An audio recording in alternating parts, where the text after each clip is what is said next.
Самотијата е погубна за човекот и тоа е вистина. Човекот не е создаден за да биде сам. Тој треба да биде дел од една заедница која што ќе го обкружува и ќе му овозможи да расте и да се развива. Потребна ли е ни е заедницата или ќе одбереме да функционираме сами? Ќе го дознаеме тоа вечер.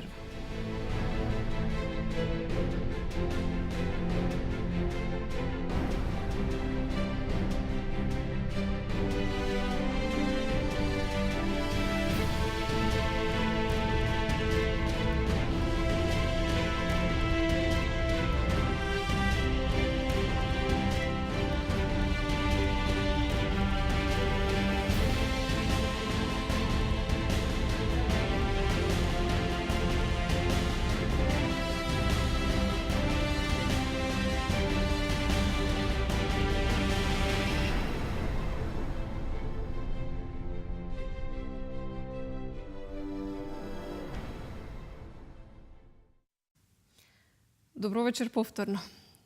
На истото место сме во истото време, 20 часот, резервирано за една веќе најавена тема. Ќе зборуваме дали ни е потребна заедница. Како што спомна во најавата, мощна интересна тема ни предстои. Јас би сакала на почетокот да ги поздравам моите гости, кои што се со нас во студиото. Раде Ристевски, Ленча Јанева, Томе Насков, Елена Стојановска. На чет линиите ќе ве дружат две прекрасни девојки. Александра Методиева, Сузи Хани. Деновив имавме можност на најразлични локации од градот Скопје да ги прашаме нашите сограѓани што размислуваат по поимот заедница. Им поставивме 3 прашања на кои што тие се обидува да ни дадат нивни одговори. И тоа на прашањето: што представува за вас поимот заедница? Дали осаменоста влие на вашиот живот и кога најмногу се чувствувате осамени? Да ги слушнеме.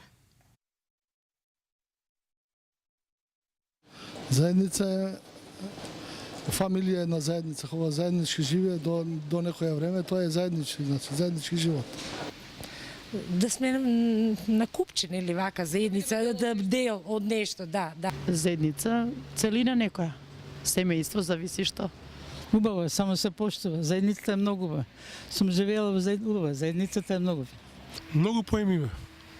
Заедница за мене представува нешто свето, поготово фамилиарна заедница, жена, маж, деца, нивниот просперитет и така. Па човекот е едно битие кое што е родено да живее во заедница, значи не е создаден да биде сам. Значи заедница е семејството, заедница е припадност во некое друштво, спортско, некоја активност, значи човекот е роден така да биде заедно, не сам.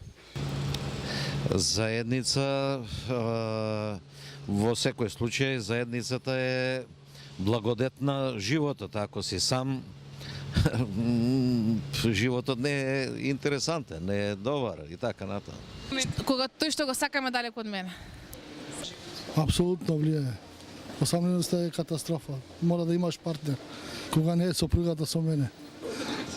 Кога најчесто кога ќе се сетам вака на некои работи што во животот се ставиле, значи тажните моменти, да, трагедии, некој таа.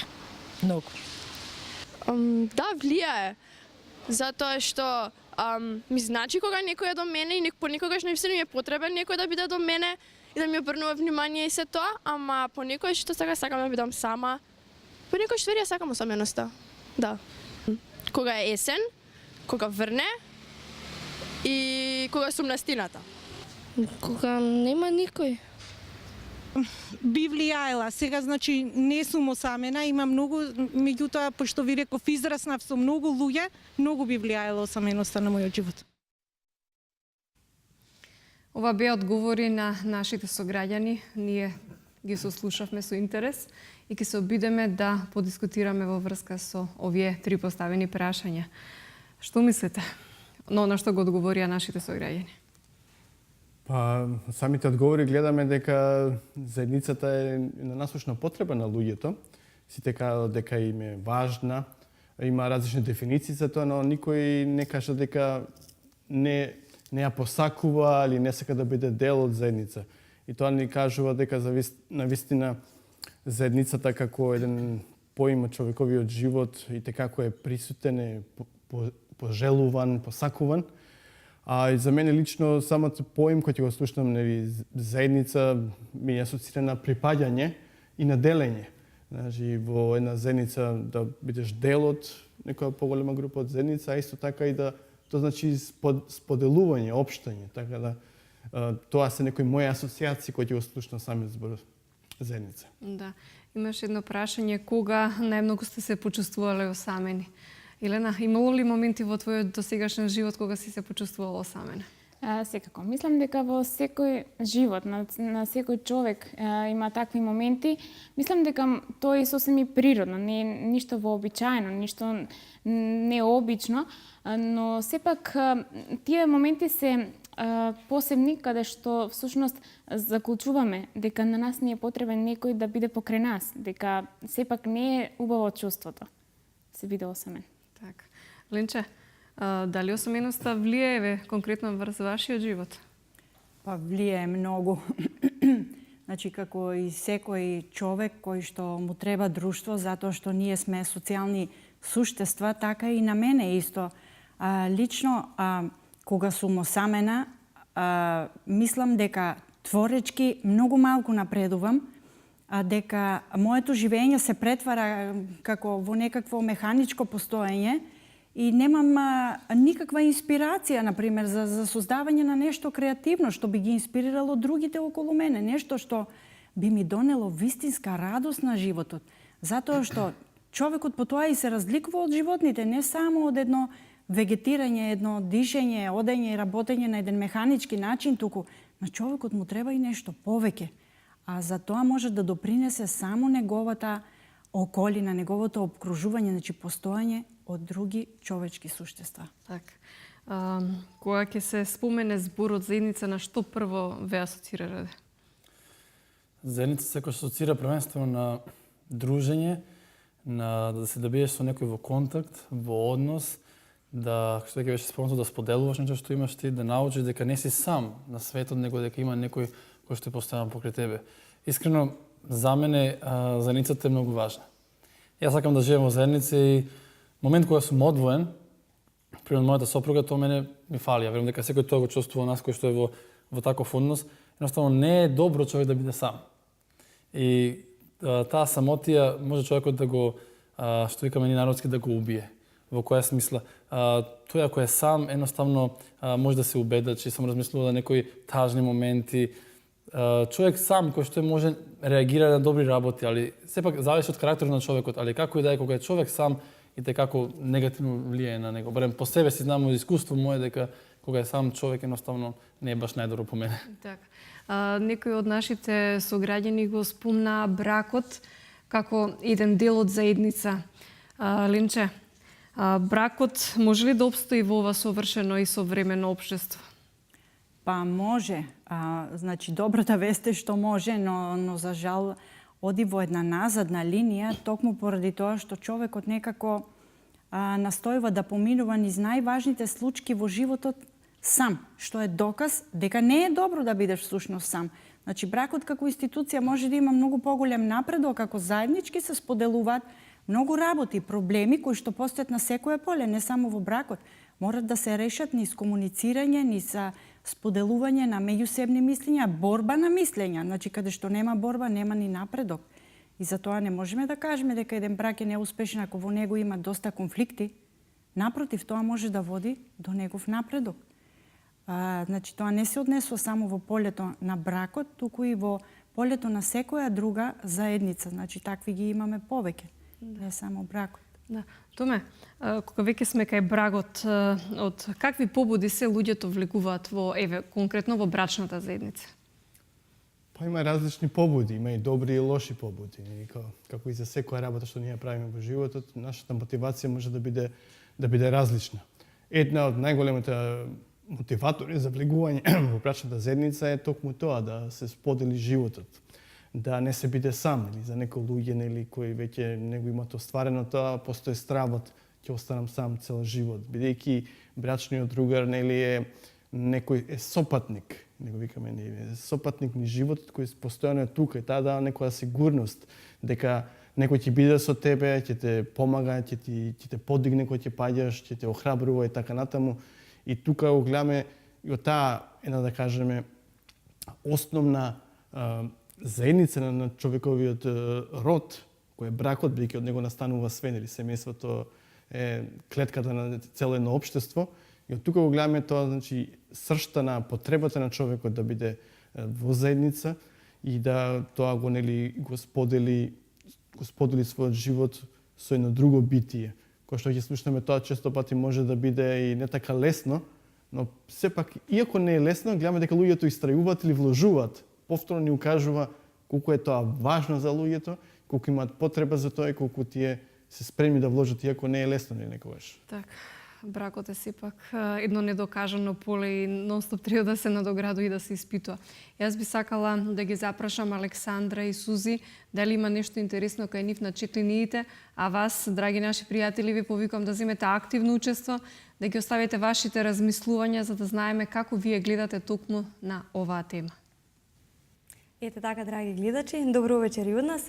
Се најавуваме и ние од чат студиото на Live Connect.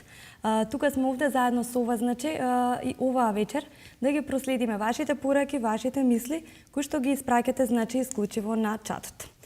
Еве, јас добив неколку убави мисли од вас, кои што би сакала сега веднаш да ги споделам во овој блок. Првата мисла вели: ниеден човек не е остров сам по себе целина. Секој човек е дел од континент. Смртта на било кој не смалува мене, зашто јас сум дел од тој континент. Затоа никогаш не прашувај за кого бијат камбаните, зашто тие бијат за тебе. Александра, имаш ли нешто да додадеш на оваа мисла? Сакам да кажам дека од секогаш ми се допаѓала таа книга од Џон Дон за кого бијат камбаните. И таа мисла прекрасна, значи дека никој човек не е остров сам за себе, што е вистина. Никој не може да биде и да постои сам како на пуст остров. На секој му е потребно некој. Така, јас имам една интересна мисла. Најбаво нешто во животот е кога ќе имаш некој со кого ќе ја споделиш својата среќа. Суза, што мислиш ти за тоа? Па, тоа е дефинитивно најголемата радост во животот. Тоа е дефинитивно би рекла најголемата среќа. Потреба е, значи, едноставно да имаш некој покрај себе со кој што ќе ги споделиш сите тие убави моменти, сите тие радости, среќата, тагата, значи доброто и лошото да ги поделиш. Но вистина добро е покрај себе да имаш некој кој што ете ќе те поддржува, кој што ќе верува во тебе и нели, кој што ќе биде секогаш во нели, кој што ќе може да ги сподели заедничките моменти од животот. Еве во продолжение јас би прочитала уште некоја мисла. Вели подобро име на двајца отколку на еден, бидејќи ако едниот падне, другиот ќе го крене. Да, прекрасна мисла. И јас имам нешто слично. Човечката љубов и убавина на пријателството се основа на која се градат спомените кои траат. Тие се богатство кое ќе остане долго по нас. Така завршуваме со овие мисли прекрасни. Студио. Дали ни е потребна заедница? Јас пред малку ве слушнав кога зборувавме за бракот, за брачните односи, за побудите кои што се влегува во овој вид на заедница. Елена, сакам да те прашам тебе, бидејќи си дете на двајца родители. Да. Дали може би односот што го имаат родителите, без разлика дали е позитивен или негативен, влие врз изградбата на карактерот на детето, конкретно и во вашиот случај или во случајот на другите деца што ги познавате? Па, поред моje искуство, мислам дека е многу битна заедницата, дека е многу важна. Барем јас потекнувам од семејство каде што навистина се негува тој дух на заедништво. Моите родители се од секогаш се обрнувале внимание да ни посветат доволно внимание на нас, на своите деца, за сето тоа да ни дадат слобода во нашите избори, да сите оние елементи кои што се вклучуваат во заедништвото, кои што се битни за заедништвото, за домот, за семејството, да ги вклучат, да ги употребат на најправилен и на најсоодветен начин во најправилно време. Така кога требаше да се одлучувам за некои работи во мојот живот, за школување или за што и да е, секогаш сум ја имала поддршката од моите родители. Тие секогаш се ми оставале слобода што јас да изберам, што јас како да направам. Тоа за мене е било големо охрабрување. Тоа ми е оставало голема храброст, голема самодоверба, дека ете, јас можам да изберам нешто сама, дека има доверба во мене, дека моите родители можат да веруваат во мене. Мислам дека сето тоа ми помогна да се изградам во овој карактер што сум денес, што мислам дека сето тоа се потоа рефлектираше и во заедницата на друштво, се надевам потоа и во бракот сето тоа ќе се рефлектира и дека сите тие позитивни страни од тоа што го научив овде дома, дека ќе го применам и надвор од мојот дом. И сето тоа, мислам дека и за другите исто така, личности, за другите, барем според мои другари, другарки или пријатели што ги имам, значи, гледам некој напредок, некој многу подобар изграден карактер, многу подцврст, стабилен карактер, доколку детето живеело во таква цврста заедница, каде што се негувало тој дух на заедништво. Исто така, мислам дека сепак заедницата е, како што спомнавте, главна единка, клетката на едно општество. Од тука почнува се. Какви ќе бидеме потоа, каков ќе се изгради нашиот карактер. Мислам дека почнува од овде, од заедницата и пред се таа е створена и таа е создадена од Бог и е благословена таа заедница и мислам дека треба навистина да обрнуваме внимание и да ги негуваме сите, да го негуваме тој дух и да ги негуваме сите елементи кои што се главни за заедницата. Да. Линче Елена спомена дека незините родители им давале поддршка во секое време за сите незини одлуки што сакала да ги превземе во незиниот живот. Кажете ми како е случајот кај вас? Им го слушате ли гласот на децата или тие го слушаат вашиот? Па се трудиме тоа да биде взаемно. Значи, семејството како една заедница е нужно потребно за секој еден човек и е многу корисно и многу е поучно и е битен дел од човековото битие.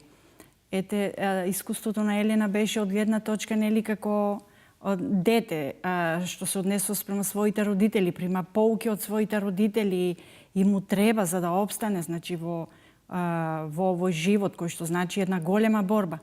А јас пак на пример како родител можам да кажам дека не само што сум им потребна на моите деца, туку за да тој однос, таа корелација биде успешна, можам да кажам дека и тие ми се мене потребни. Значи, не само што тие учат од нас како родители, и ние учиме многу од децата. Тоа е многу интересно, затоа што ние знаеме да се заборавиме во таа наша формалистичка природа, кога ќе станеме возрастни и веќе сме некако уштиркани и забораваме на таа спонтана радост која што може да ти го донесе животот и сето тоа одново ние го учиме од децата. Учиме од нивната наивност, од нивното невино реагирање на одредени постапки. И на тој начин ние пак се навраќаме во нашето детство и размислуваме, пак се споредуваме со нашите родители и некако преку тоа самоанализирање си го изградуваме тој семеен однос на многу подцврсти темели, што е доказ, значи, сите сме си ние потребни едни на други. Тоа не е едностран однос. Тоа е взаемен однос. Да. Томе, колку денес младите ги слушаат своите родители? Може да ги слушаат, дали ги послушуваат, тоа е друга работа.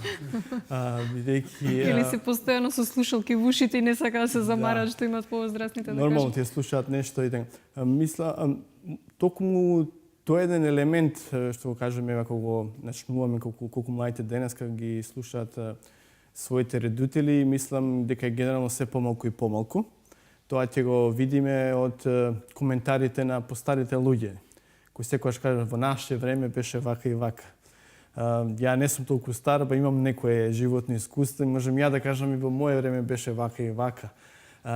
Каде потекнувам, нели, првите чекори од мојот живот беа во социјализмот и така, некој многу се почитуваше некој авторитет, колку денеска нема авторитет, младите мислат дека не, знаете, авторитетот секогаш треба некога да се руши, да се така натаму нема некое здраво почитување кој претходно беше нормално, а прво се манифестираше нели во семејството. Или имате денеска на пример што гледам внук ми кој ќе го земам од училиште некогаш, ги гледам како внуците се однесуваат кон своите дедовци и баби кои најмногу ги земаат. Толку се дрски, толку се знаете, непослушни, па ве ги молат, па ги...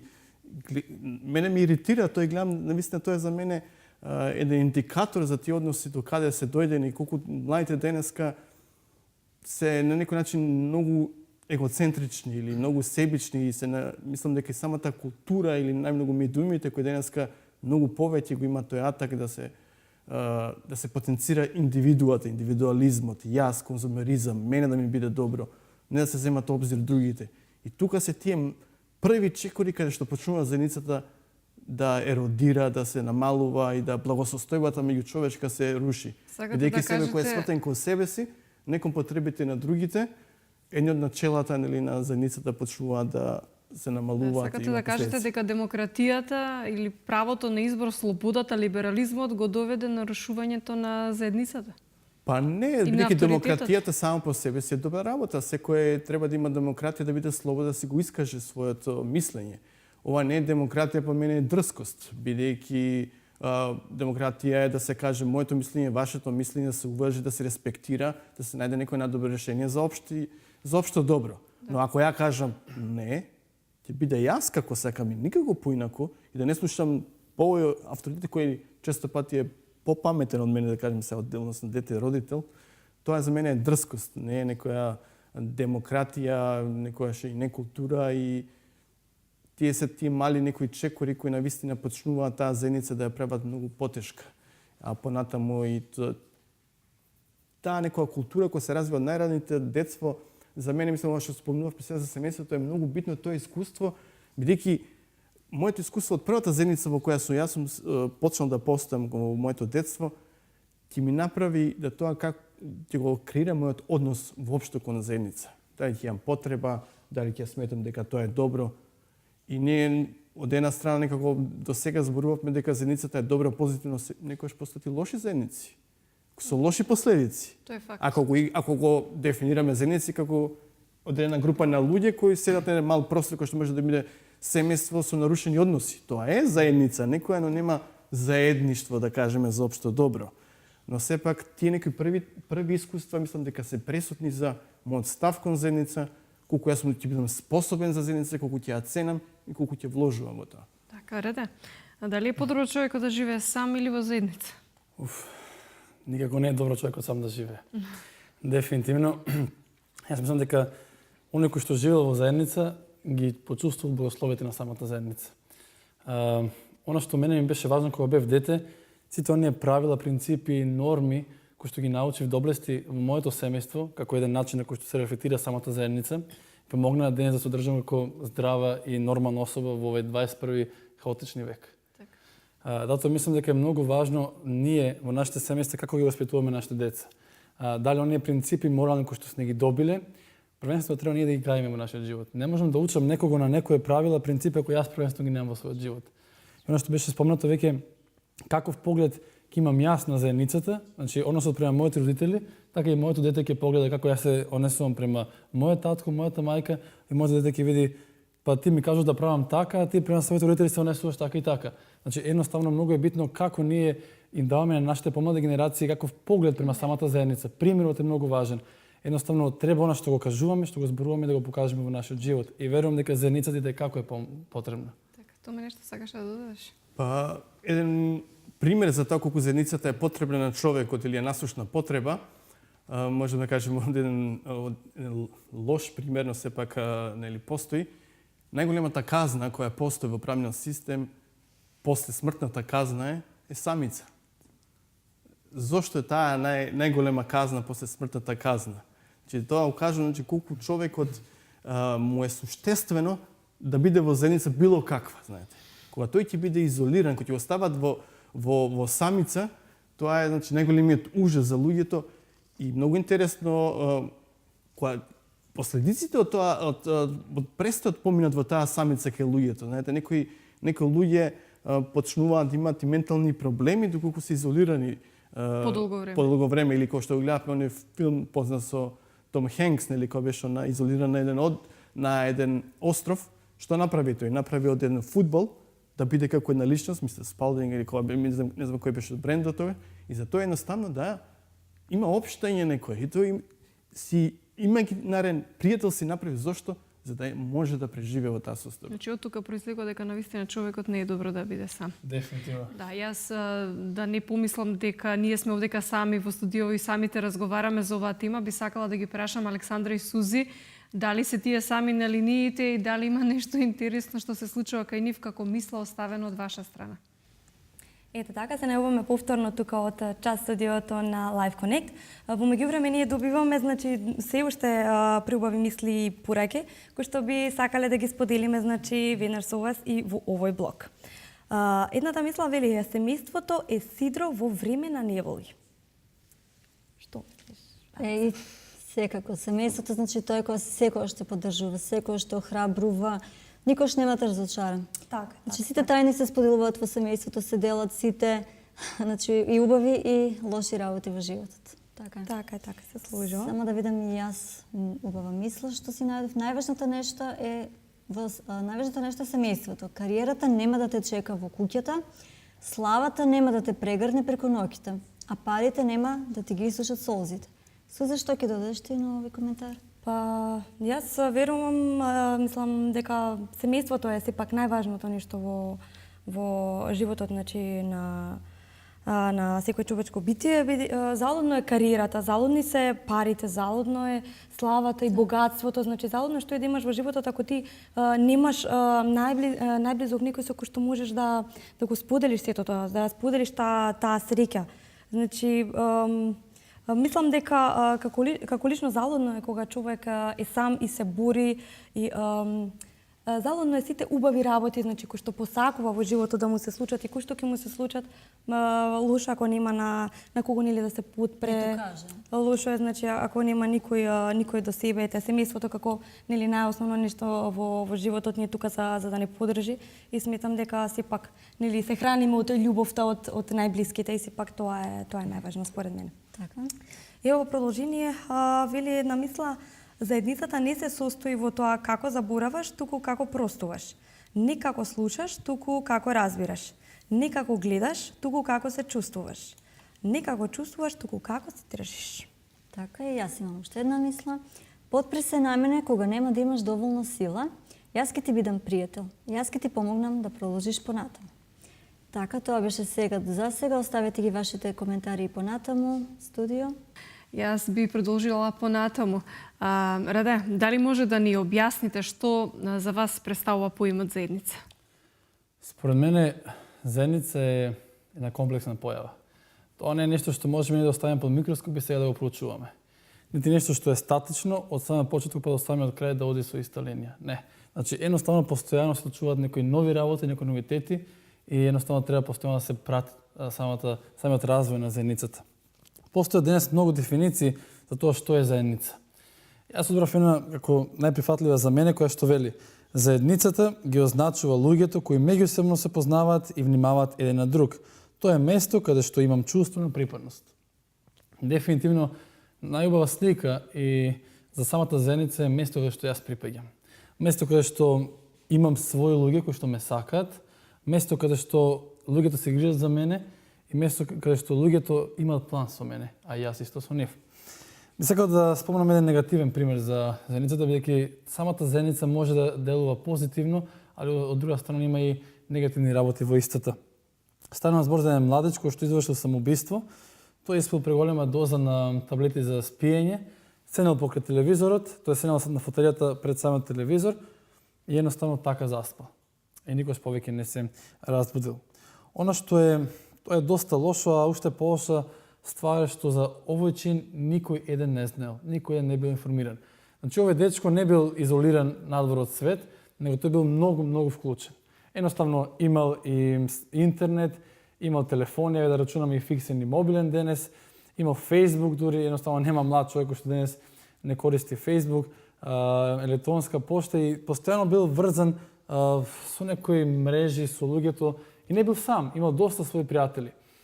Меѓутоа, од друга страна, неговите роднини, неговите поблиски биле далеко од него. И тој во подолго време веќе не остварувал контакт со нив. И кога дошло моментот кога го завршил својот живот, никој едноставно за него не прашал. И она што е важно, дали препоставувате како луѓето дознале дека тој е мртов. Соседот кој што живел покрај него, го замолил главниот одговорен за зградата, што бил човекот, те молам, провери во станот на тој и тој дечко, некоја лоша миризба се шири од таму. И кога влегли луѓето, можеле да видат дека неговото тело веќе се распаднало. И тоа е она негативно во денешно време, дека ние во 21 век, поврзани со разни каблови, едноставно сите мрежи ни се на достап, Facebook, Twitter, све имаме, полно пријатели, а на крајот остануваме осамени. Елена, јас сакам да се надоврзам на ова што Раде сега го кажа како пример. Навистина, зошто ни е полесно да комуницираме на социјалните мрежи, без разлика тоа дали е Skype, дали е Twitter, дали е Facebook, отколку кога би седнале и би се подружиле онака личен контакт да имаме меѓу нас. Зошто младите повеќе се на социјалните мрежи, дома затворени во соба, отколку да излезат надвор со своите пријатели?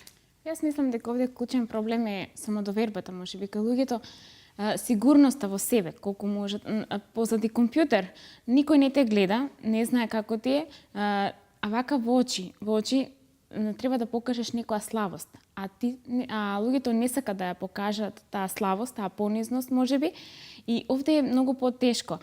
И сето тоа доаѓа до негативно, за жал примерот што го кажа Раде, јас верувам дека и не е единствениот, и дека едноставно навистина има такви многу случаеви, мислам дека и во денешното општество е тој синдром на осаменост. Иако луѓето можеме да мислиме дека се со пријатели, со роднини, обиколени постојано во друштво излезени, но сепак луѓето заклучуваат дека кога ќе се вратат дома, кога ќе останат сами, сепак тие се осамени, поради тоа што можеби едноставно се чувствуваат дека не се разбрани од околината.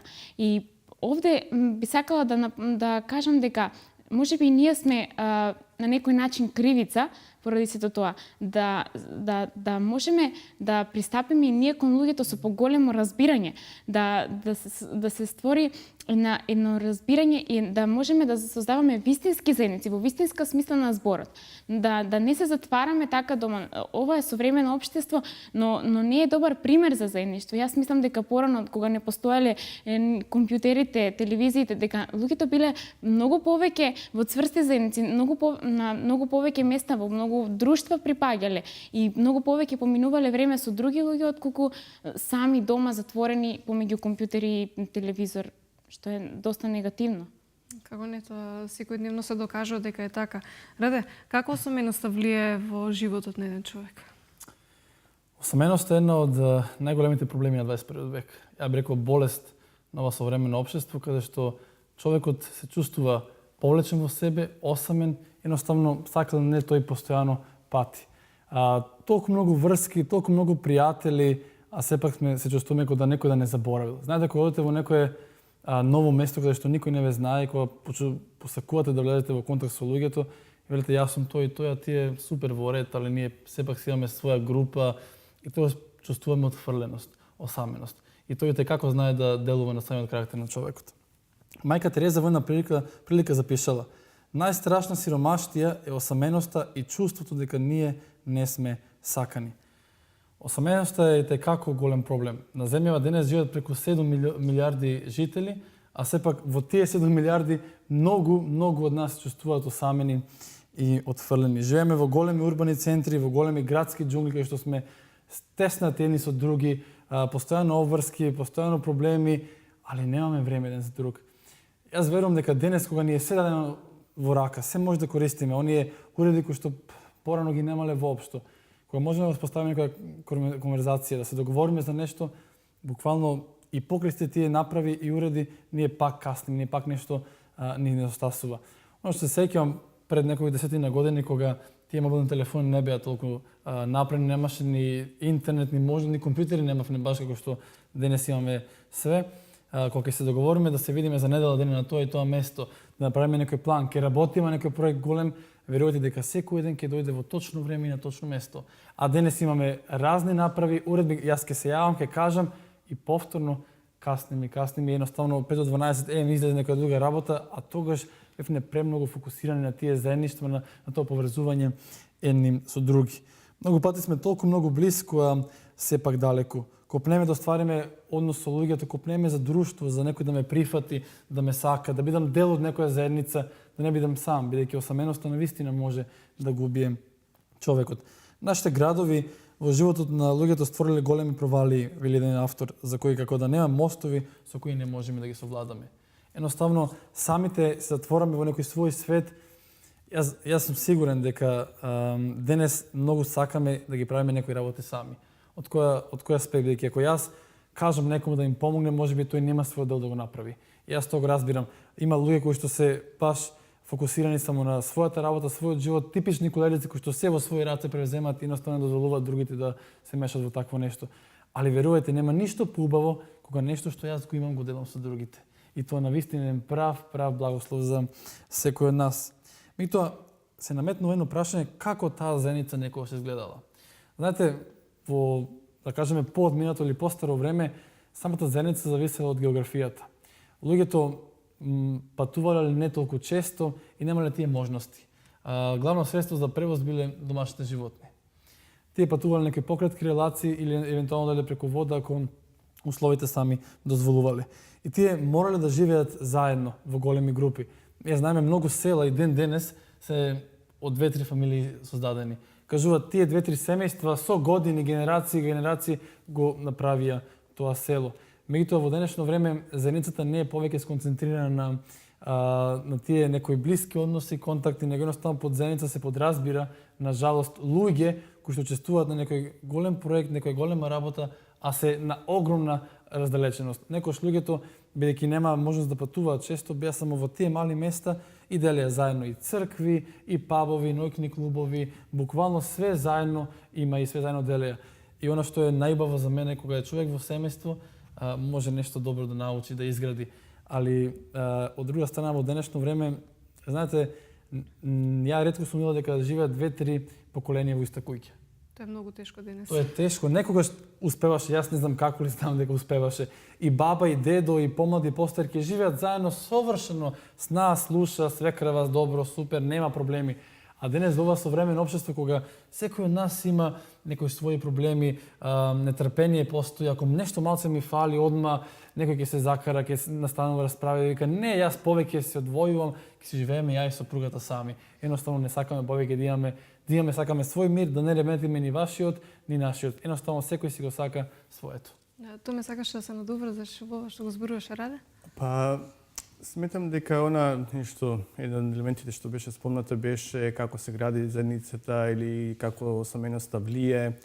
За мене би требало да размислуваме или како се создава таа самотија, да некој се чувствува осамен, некогаш може сам тој да биде, самата личност да биде нели проблем, може да бидат луѓето околу нас. И за овој поем, за овој феномен што збориме за заедница, и дава една индивидуална одговорност. Или како ја самиот себе како ќе се отворам кон другите, колку ќе сакам да општам, колку ќе се отворам и колку ја ќе бидам на располагање на другиот. Сите ние создаваме таа заедница, таа индивидуална одговорност, мислам дека треба сите ние да ја увидиме и да направиме нешто со тоа. И еден друг елемент, мислам дека заедницата најдобро се гради во токму на што беше спомнато како нешто што се избегнува денеска, тоа токму таа ранливост. Значи некој човек кој ќе ти помогне тебе кога се ти бил во неволја, кога си бил ранет, некој што вика рамо за плакање или онај што викате човек кој се нашол во неволја. Па таа врска кога се создава тогаш е толку длабока, знаете, значи сите вие размислете за ваше некои искуства. А токму денеска е тоа е најголем проблем или како да постои култура да ти не треба да покажеш дека имаш слабост или дека имаш проблеми. За да бидеш дел од заедницата денеска ти треба да си како совршен. И тоа е притисок, знаете, ако јас секој за да бидам прифатен од некоја заедница, ја треба секојаш да глумам. Треба да играм правилата на играта на таа заедница за да бидам кој што вика денеска да бидеш да влезеш во ни. Но кои се моите вистински потреби? Кој сум јас вистинскиот во мене? Ако чувствувам дека не е прифатен, го изолирам, го ставам на страна, останувам сам со себе си дома, дека самиот јас сам по себе не го истакнувам тоа, мислам дека не е вредно, ги кријам своите слабости, а од друга страна и луѓето други гледам дека нема простор или клима за такво нешто. И сметам дека тоа е една од проблемите за кои зборуваме за осаменоста која постои денеска во денесниот свет, каде што денеска нели викате Global Village, значи на глобално село, се работи, огромно се инвестира да сите бидеме споени, а во тоа споење се повеќе изолирани. Значи тоа е еден парадокс. Али мислам дека токму овој елемент е многу битен. Таа ранливост, значи таа суштественост некоја во мене која постои да биде отворена кон другите, да биде прифатена. И тогаш се стават тие вистински врски кои се потребни за човекот и да научи дека припаѓа во една заедница. Така.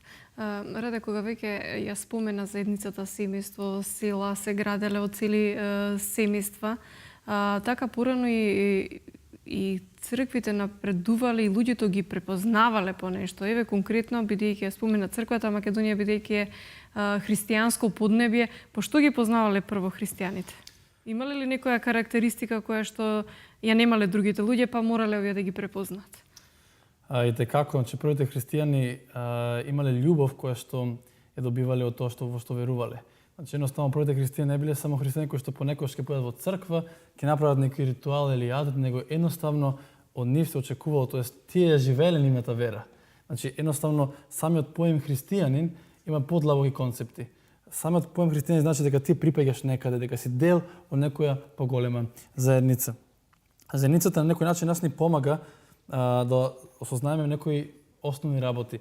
Кој е Бог, што направил со нас, и самата Библија ни кажува дека Бог во почетокот кога го створи Адам беше како круна на се што створи. И што виде Бог дека човекот не е убаво да биде сам. Не е добро да биде сам, едноставно му треба помош, му треба некој што ќе биде покрај него. И тогаш ја создава Ева.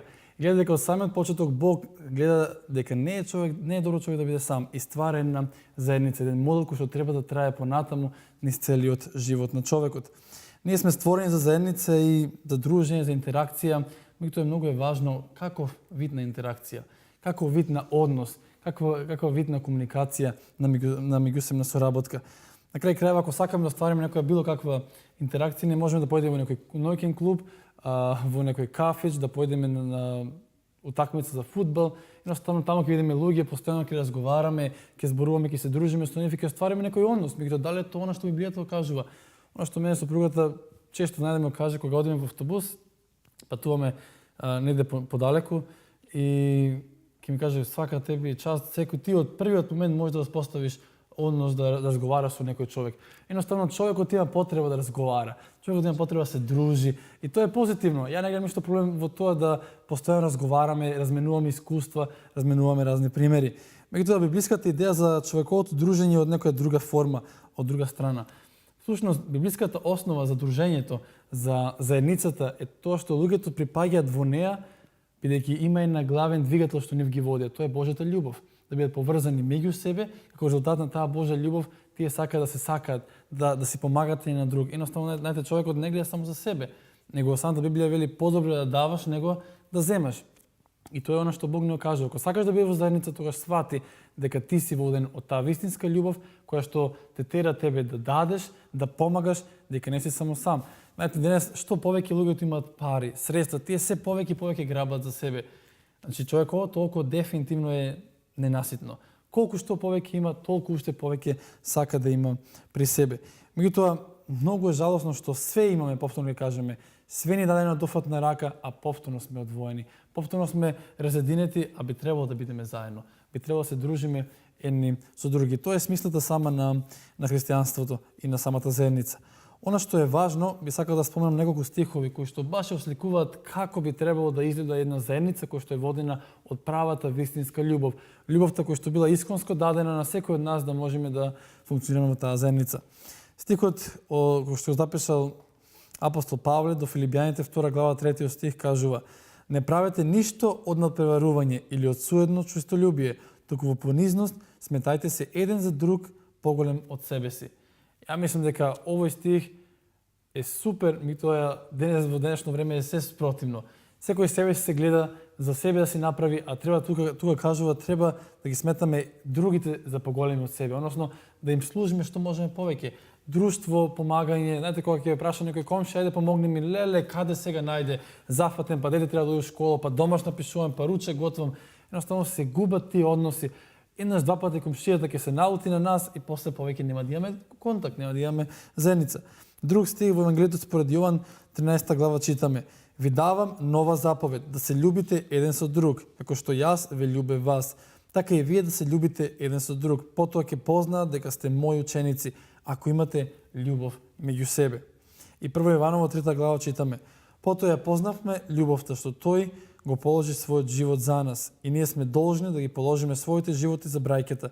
Ако има светски блага и го види брата си во немаштина, па го затвори своето срце кон него, како ќе остане Божјата љубов во него? Дечиња мои, да не љубиме со зборови или само со јазикот, туку во дело и во вистина.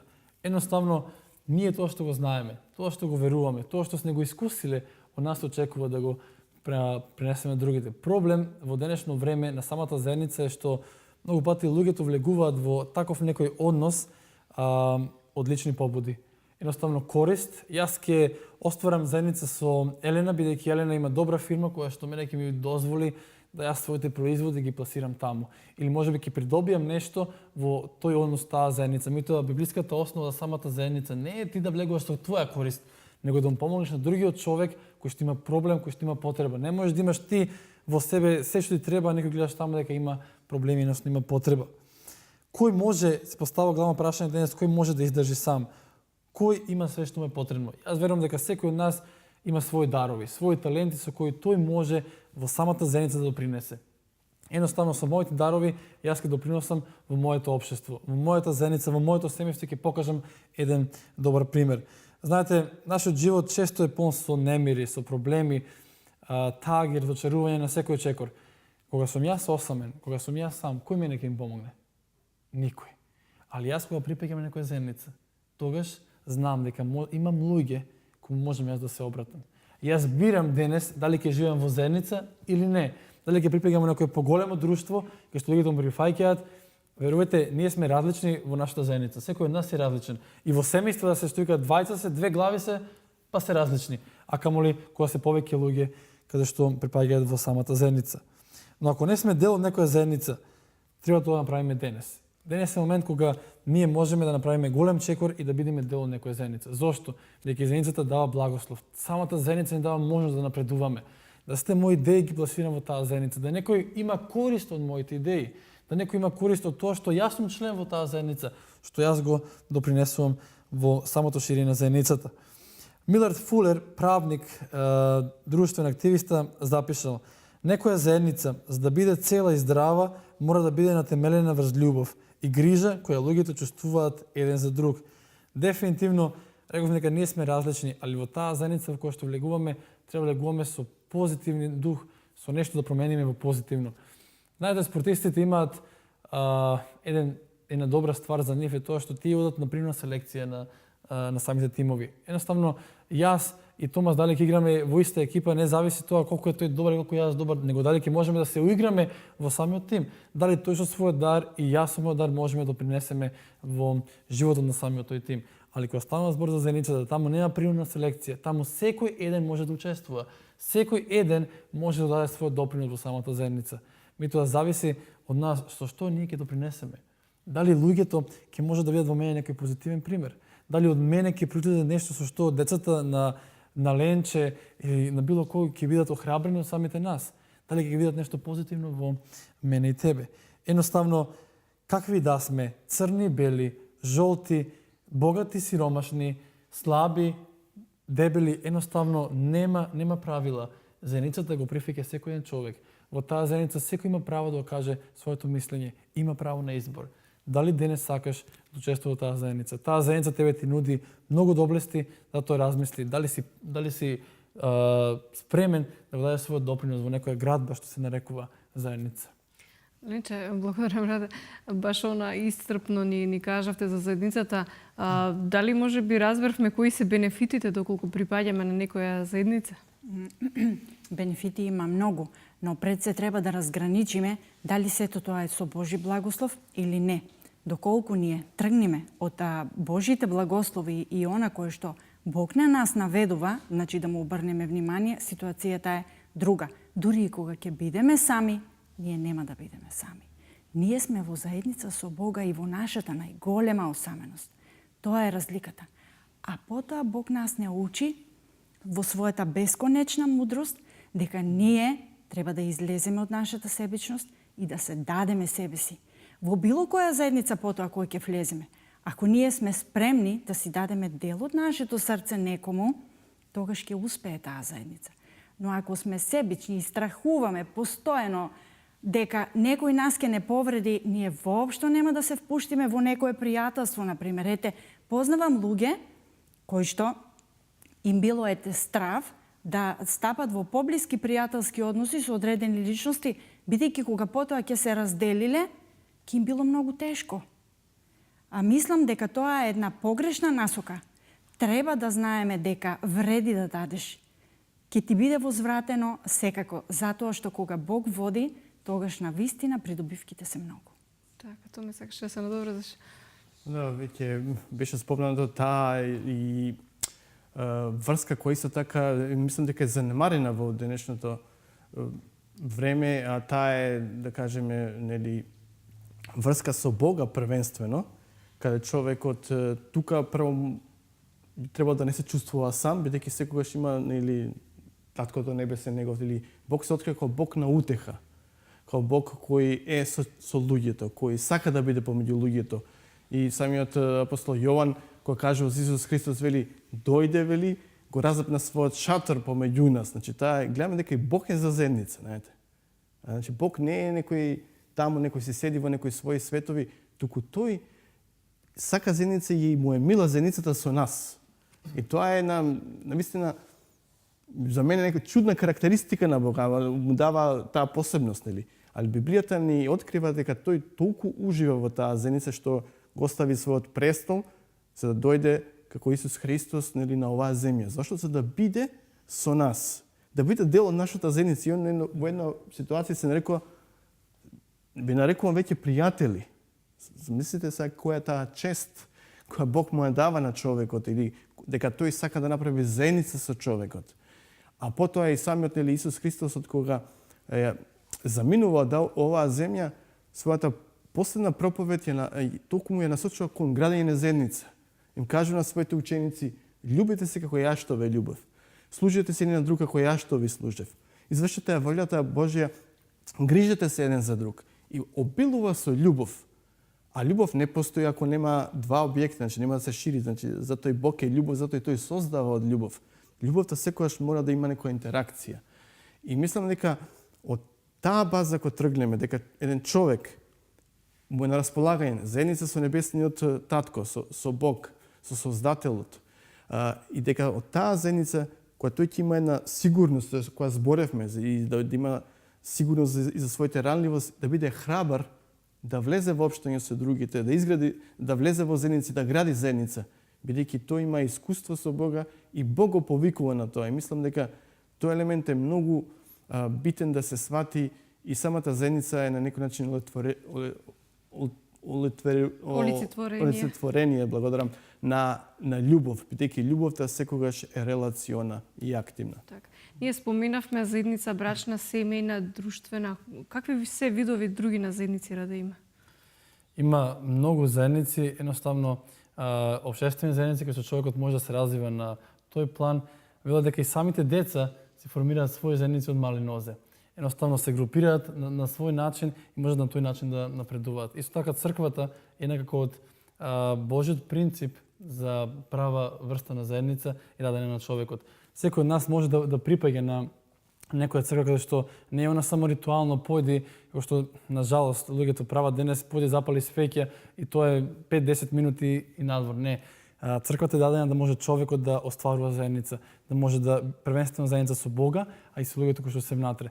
Веќе начнавме дека потребно да има заедница со Бога човек, за да има заедница со луѓето околу себе. И тоа како може тој однос да се оствари меѓу Бог и човекот преку молитва, разговор, преку проучување на Библијата. Точно молитвата нас ни помага да разговараме со Бога.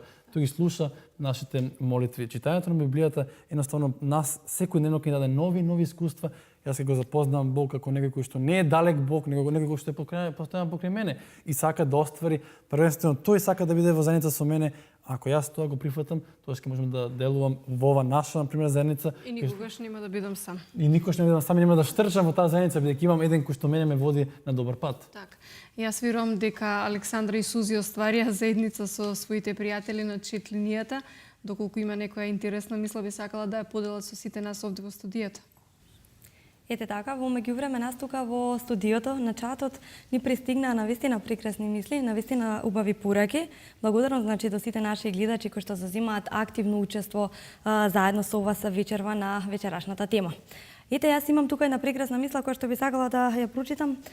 Вели најсреќен човек е оној кој ќе ги направи другите среќни. Александра, што мислиш ти за?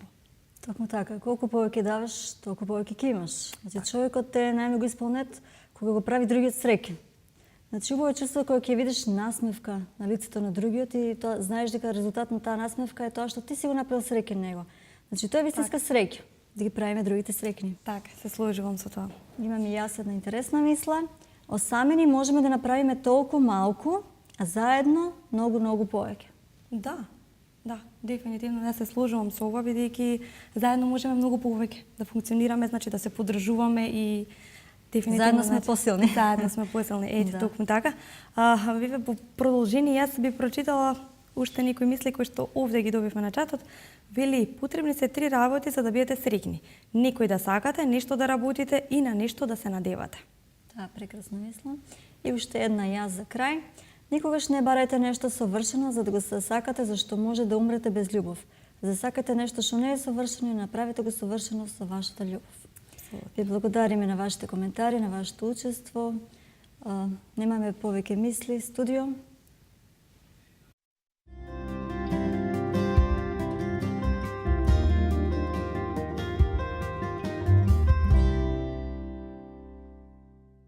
И јас ви заблагодарувам исто така на убави кажани мисли.